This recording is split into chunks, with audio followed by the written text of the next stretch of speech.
Could Kevin De Bruyne thrive in the mud of '98? Would Zidane dominate against today's relentless high press? Is comparing playmakers across eras genius or just clickbait? Let's break it down because era adjustment in soccer is about so much more than stats. Context is everything. The game's tempo has exploded. In 1998, Mark Overmars was the World Cup's fastest player, clocking in at 31 km/h, a speed that seemed outrageous at the time. Fast forward to today, and defenders like Mickey van de Ven are hitting 37.4 km/h, with 8 players at the 2022 World Cup breaking the 35 km/h barrier. It's not just top speed. Sprints per match have soared by 84%, and high-intensity running is up nearly 28%. Pressing is everywhere. Teams now average 20 pressing actions in the attacking third each match, a 150% jump from the '90s. Passing is sharper, too. Premier League pass completion has climbed from 72% to 84%, and now 90% of defenders consistently hit over 80% accuracy, compared to just half 2 decades ago. Tackles, meanwhile, are down nearly 38% per team per match. Defending today is about anticipation and shape, not just crunching through the mud. The average shift in core metrics between eras is over 50%. The rhythm, the speed, and the technical demands of soccer have been utterly transformed. Every era has its icons, each molded by the demands and freedoms of their footballing world. In the 1990s and 2000s, Zinedine Zidane floated through chaos, his elegance undimmed by heavy pitches and physical duels. Rui Costa, Il Maestro, orchestrated attacks with an artist's touch, while Dennis Bergkamp's first touch and footballing intelligence made him Arsenal's Dutch genius. Mavericks like Gjorga Hagi and Roberto Baggio conjured magic in muddy, bruising battles. Today, we see a new breed. Kevin De Bruyne is the modern metronome, press-resistant, two-footed, a tactical chameleon for Manchester City.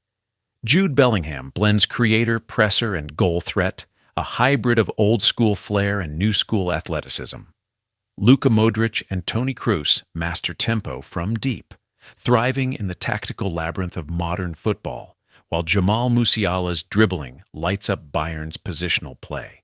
Imagine Zidane, battered by Vinnie Jones, still pirouetting through the mud. Picture De Bruyne scanning for space as Klopp's Liverpool swarm like hornets, each legend a product of unique demands. Tactically, the game is unrecognizable. In the '90s and '00s, the 4-4-2 reigned supreme, wingers hugged the touchline, and playmakers roamed with creative freedom. Man-marking was the standard. Matches were open and wild, and individual duels decided games. Today, football is a chessboard. Positional play, inverted fullbacks, rest defense, and meticulously scripted build-up patterns dominate. Players like John Stones step into midfield. Every movement is rehearsed, every space mapped.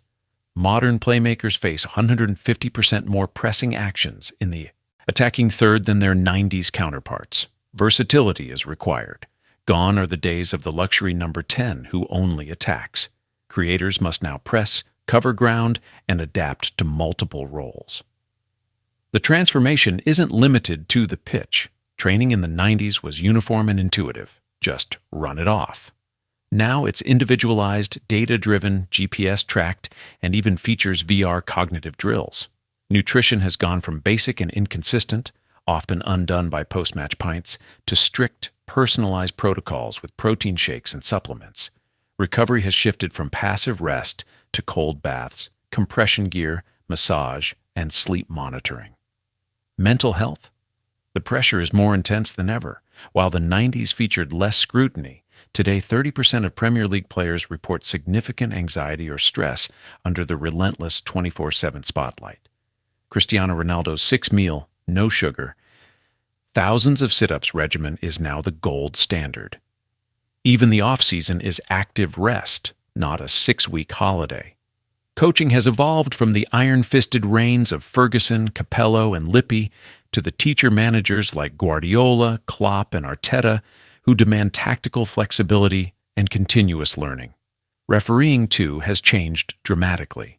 In the '90s, physical play was celebrated, human error accepted, and tough tackles often went unpunished. Now, VAR, goal line tech, and a drive for 96% accuracy have changed the landscape. There are more penalties, up 12%, and red cards for dangerous tackles. Defenders must tread carefully, attackers are protected. So, could Zidane adapt to relentless GPS-tracked training and the modern press? Would De Bruyne thrive on muddy pitches and survive bone-crunching tackles? Could Ronaldinho's joyful samba survive today's tactical discipline and relentless data scrutiny? Greatness adapts, but context is king. Zidane's grace was forged in chaos. De Bruyne's brilliance is honed in a tactical labyrinth. Rui Costa's artistry thrived in a world of freedom. Bellingham's dynamism is demanded by a world of structure. Just look at the numbers. Top sprint speed has risen from 31.0 to 37.4 km/h. Pass completion is up from 72% to 84%.